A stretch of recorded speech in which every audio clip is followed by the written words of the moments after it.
Emptying his pockets, Thornton gives pay rise to charity. I will not take this pay rise until public servants start getting proper pay rises. 3 Hampshire care homes to close. And the season so far, Winol's sports highlights.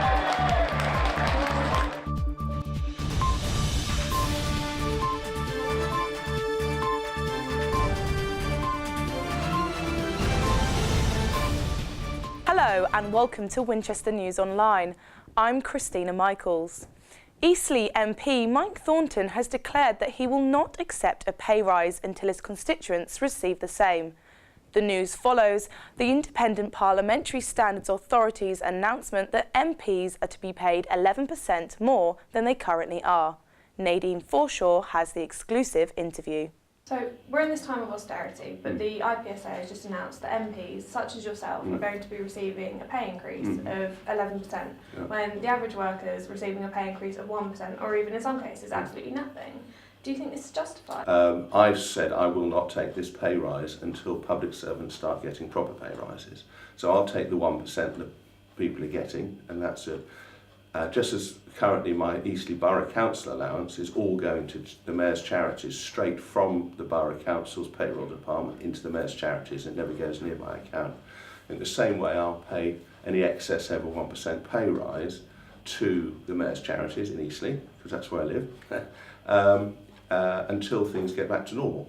So you're going to wait until your constituents are seeing higher pay before you actually receive it? And even then I might not take it all. We'll have to see how my constituents are doing. I want to take it in relationship to my constituents. We can't turn it down, but we can divert the money off to places that need it. For the full-length interview with Mike Thornton, in which he speaks about whether Prime Minister's questions are useful or just a theatre of politics, check out www.winol.co.uk. Residents' families called out in anger as the decision to close 3 care homes in Hampshire was made this Monday. Despite an 83% vote in favour of rejecting the plan earlier this year, the 5-month battle proved fruitless. Zina Al-Obeidi has the full details. She cries every night. The long battle has been lost by distraught care home residents and their families. I mean, she's so worried. These people. The closure recommendations for Deeside Care Home, Bulmer House and Nightingale Lodge have been voted to go ahead in the Cabinet meeting held on Monday, despite objections from family and councillors. Family members such as Les and Diane have been fighting since July to keep their mother in the care home they chose, but the council has deemed them unsuitable for use, due to issues such as small rooms and corridors and lack of ensuite facilities. If she doesn't like it, I think this time might be the last time, if you know what I mean. And it's very distressing now for all the families to actually have to put up with more worry of the people that live there. And they're perfectly well looked after. There's nothing wrong with Deeside. The homes are set to close in the indefinite future. Zina Al-Obeidi, Winchester News Online. For years, churches, railways and builders' yards have been targeted by thieves looking to make a quick buck from selling metal on the black market. But now, following new legislation, scrap metal dealers have new stricter guidelines on how they run their trade. Liam Garahan has more.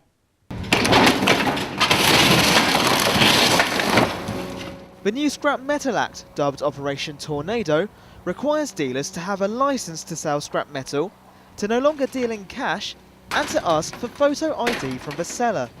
The aim of this is to cut down on metal crime. Metal thieves are known to steal copper from railway tracks and substations, and then sell what they salvage to scrap dealers. But public services aren't the only people affected by metal crime. Here at All Saints Church in the New Forest, thieves stole lead from the roof, causing it to leak. The church houses priceless murals, sculptures and tapestries. For David Crabb, a warden at All Saints, the changes to scrap metal law have come too late. Probably, yes. Hope it's going to be better in the future anyway, but there have been so many lead thefts, it's been horrendous. It's only a building after all, but because it's a very valuable building to us, and of course we house all these national treasures like the mural. Fortunately, the damage is on that side at the moment, but if it had been here, that would have been a disaster. Force lead for Operation Tornado, Inspector Jackie Wilson, admits that it was hard to deal with metal theft, but has high hopes for the new legislation. It's hard to identify metal, where it's come from, whether or not it's stolen. With the new legislation now, we can actually target those people who are taking the metal in, and it makes everybody working in the industry more accountable, which I think actually is welcomed by the scrapyards.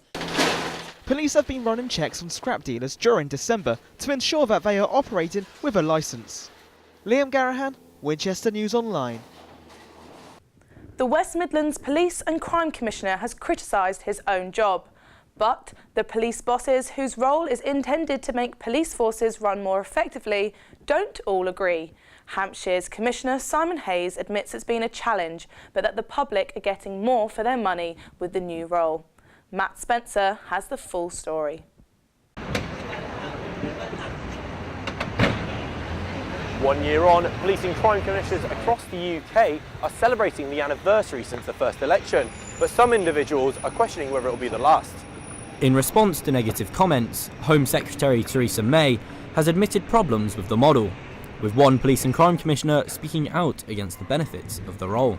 I would think on the whole we've seen a slight movement backwards in terms of key achievements of the role. And I've done a detailed analysis. In terms of Theresa May's concept of the fact that she believes the only thing you should judge is whether you reduce crime or not, we've seen 3 decades of ever reducing crime grind to a halt, with a majority of police forces are showing increases in crime. Bob Jones's school report analysis has labelled a few key problems with the current system. He gives a 3 out of 10 for reducing crime, a low 2 out of 10 for public confidence, and overall he gives a 4 out of 10, stating that £100 million has been spent on making the police force less accountable. Next we come to Simon Hayes, who's an independent candidate. Since sitting for election back in 2012, Simon Hayes has appointed a new chief constable, introduced his police and crime plan, and has now appointed his deputy, and has labelled Jones's school report as a one-size-fits-all methodology that doesn't show where good practice exists. It hasn't been difficult, but it hasn't been easy. It's been a challenge. In terms of value for money, the public are getting more for their money out of police and crime commissioners than they did out of police authorities. Bob, he's a lovely old duck. He's been around the pond several times, but he's never thought that police and crime commissioners is the right way to go. I think now he's in a majority of one. But he's making his views heard, which is fine. I don't agree with it. Simon goes on to explain in detail how the role has been implemented in Hampshire, and you can hear more from him on winol.co.uk. Matt Spencer, Winchester News Online, Birmingham. Hampshire Police stopped 164 careless drivers during Road Safety Week, according to information released recently. The news follows new rules announced last month which allow police to issue on-the-spot fines for driving offences. Tom Wright investigates some of the more unusual activities drivers have been caught at. Cleaning your teeth, applying your makeup, writing your shopping list. These are just some of the acts that police forces are fighting to get off of our roads. Changes introduced in August this year gave police the power to issue on-the-spot fines for careless driving. Road Safety Week in Hampshire saw 164 drivers pulled over for offences such as using a mobile phone behind the wheel. The AA welcomed the changes. They probably were needed. We supported them with some caveats, but they were needed because the police don't really want to have to take someone to court if they've done something broadly wrong. Falling police numbers won't help, but at least if some cases are being brought forward, it will act as a deterrent to others. A local driving instructor thinks more emphasis needs to be put on education.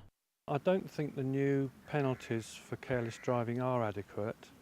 I don't think they act as a deterrent, but I think the offer of remedial training is a step forward in educating drivers. Tom Wright, Winchester News Online. Still to come on Winol. Hedgehogs face a prickly winter. And a peek into the world of Winol's feature magazine. And now our sports editor Thomas Baxter gives us a rundown of the football season so far for local teams AFC Totton, Basingstoke Town and Eastleigh FC.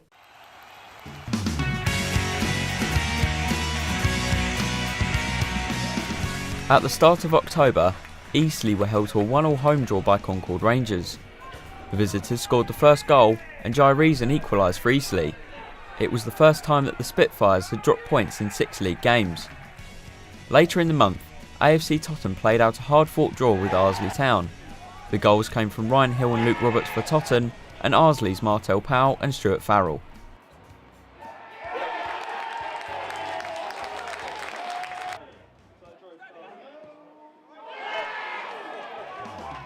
Our sports team took time out from football to look at some other sports. Laura Allen tried her hand at volleyball with mixed success. And Sam Sheard took inspiration from the NFL at Wembley to have a go at American football. He did not fare much better.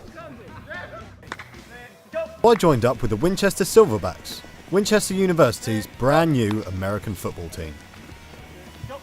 They started me off with some basic running drills to get me up to speed. But it was harder to get to grips once the ball was introduced. Eventually, I began to catch on, although staying on my feet was another issue. November started well for Basingstoke Town as they won their 3rd game in a row with a win over Dover Athletic. The game was marred by violence at the end and goalscorer Partridge was sent off for an alleged stamp on Barry Cogan.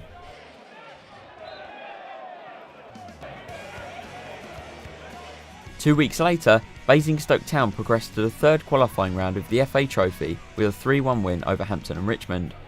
Adam Green's 30-yard strike was the highlight of the game, but his side conceded soon after when Dan Thompson headed in. Sean McCauley made it 2-1 and Manny Williams scored Basingstoke's 3rd just after half-time.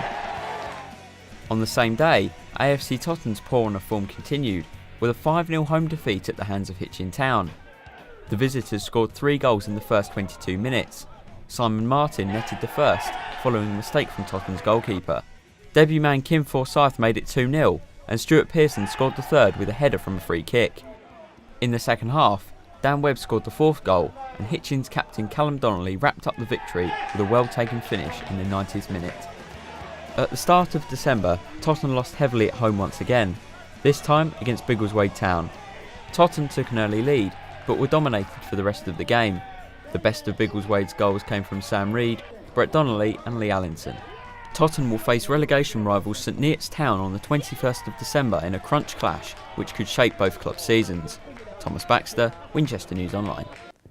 From tornadoes to pigs saving ponies' lives and strikes to job cuts, the last few months have been diverse and news-rich on Winol. Our reporter Harvey Taylor takes a look at some of Winol's highlights to round off the year. October saw the south coast hit by some freak weather conditions after a tornado in Hayling Island damaged hundreds of homes and boats. It was horrific, it was horrendous. It was all over so quick, but it was just absolutely terrible experience. Yeah, all the wind, all the noise, the loft hatch going, the letterbox, the windows, I thought it was going to go out. Scary. As winter settled in, Hampshire County Council stepped up their efforts to combat icy weather after they forked out millions of pounds on new gritters. 31 salt spreaders were added, doubling the existing number. In November, New Forest ponies were at risk after a glut of acorns. Pigs were released to eat the acorns in the process known as pannage. It might not look like much, but this tiny acorn is actually poisonous to horses and cattle. Due to a bumper crop of acorns this year, the New Forest has extended its pannage season. University lecturers across Hampshire went on strike in December over a 1% pay increase. Following on from unsuccessful talks with employers, members from Unison, UCU and Unite took to campuses across the south. Industry in the region was hit hard this semester.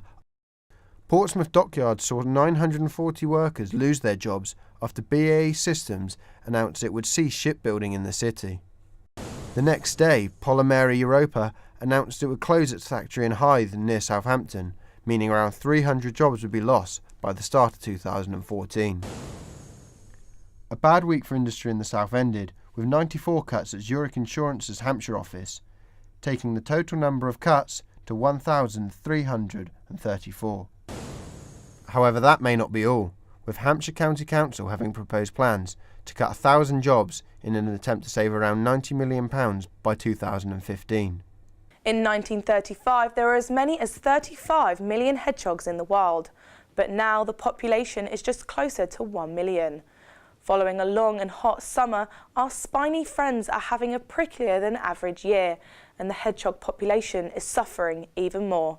Lucy Wilson has the story. Britain's hedgehog population is in sharp decline. Hedgehogs like these could be at risk after the hot summer, as litters of hedgehogs are being born later than usual.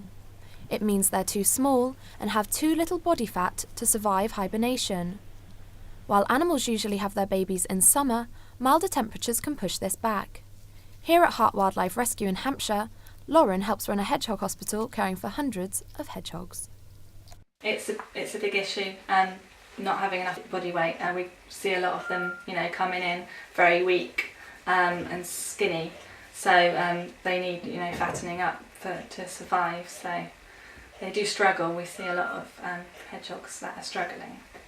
It's estimated that over the last 60 years, the number of hedgehogs in Britain has fallen from 30 million to just 1 million today.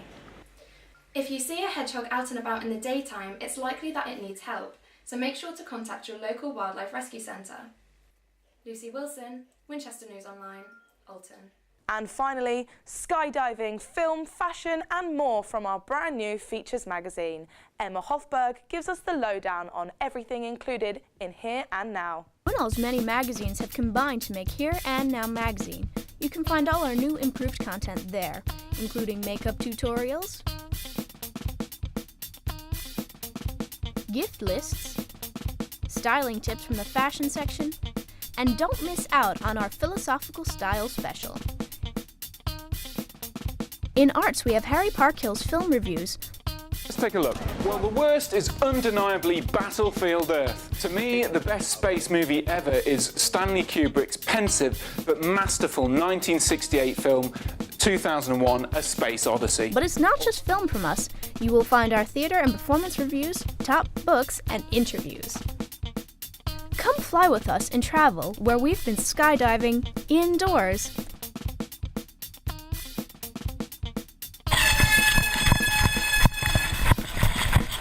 And we've been in the wars. Join us on the battlefield for our paintball match.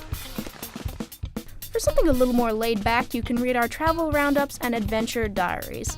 For all this and more, visit us at www.winol.co.uk/winoldocs. We'll see you there. That's all from us this year, but remember, for more award-winning news, sports and features, log on to winol.co.uk. Goodbye for now.